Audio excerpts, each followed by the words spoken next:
Alright, we're going to talk about how we list consecutive integers.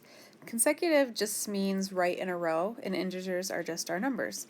So if it says list 3 consecutive integers starting with 4, they're telling us that we start with 4, and then so that's our first one, we need 2 more, and what comes after 4, 5, and then a 6. So those are 3 consecutive integers. Alright, then the next one says list 3 consecutive odd integers starting with 7. Well, we know to start with 7, and then you want the next odd integer. So we skip over 8 and we go to 9, and we need one more because we only have 2, and the next one will be 11. So 7, 9, 11. Alright, list 3 consecutive even integers starting with 6. So we know 6 is our first one, we need 2 more, and this time we're looking for even integers. So even means you add 2 and you get an 8, add 2 more and you get a 10. So those are consecutive. We didn't skip over an even integer. We went from 6 to 8 to 10. Okay, now if it says to list 3 consecutive integers but it does not tell you what to start with, this is where we have to think about it a little bit and bring in a variable. So they don't tell you where to start, so n is going to be our starting integer. So that's representing our start. Our next integer, if it's 3 consecutive, just like we did up here, 4, and then to get to the next one, see how you just have to add 1? 4 plus 1 gets you to the next one, 5. So we're going to say n plus 1. That'll get you your next one. Now to get the third integer, because we started with n and everything is in terms of n, go back to the 4 and say, well, how do we get to the 6? We added 1 to get 5, and we have to add another 1 to get a 6. So we're going to say n plus 2, and that will get you the third number from n.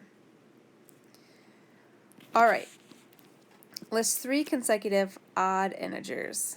Alright, so we know we have to start with n. Now let's take a look at, we can reference our odd ones up here. So let's say we started with 7.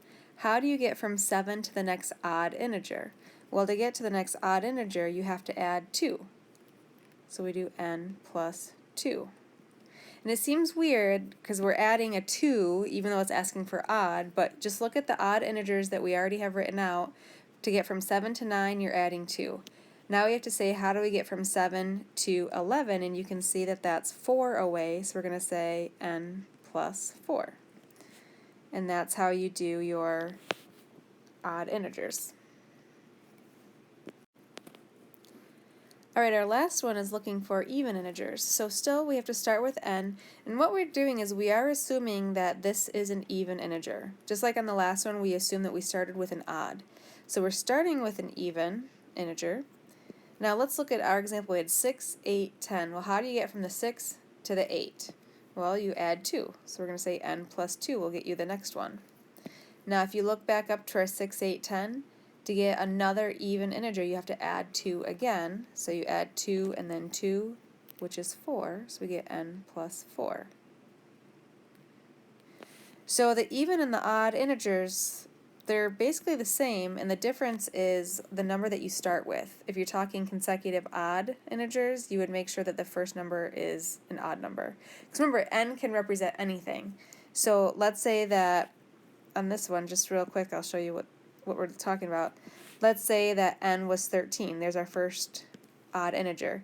To get to the next one, I would do, according to our thing up there, 13 plus 2. Well, that gives you 15, which is the next odd integer. And then we would have to do 13 plus 4, just that n plus 4, and 13 plus 4 is 17. It gives you the next odd integer. And then just to kind of show you the same thing with the even, you have to start with an even number. So let's say you start with 12. Now according to this, we have to do 12 plus 2, which gives you 14. That is the next even integer. And then 12 plus 4 is 16, which does give you the next even integer.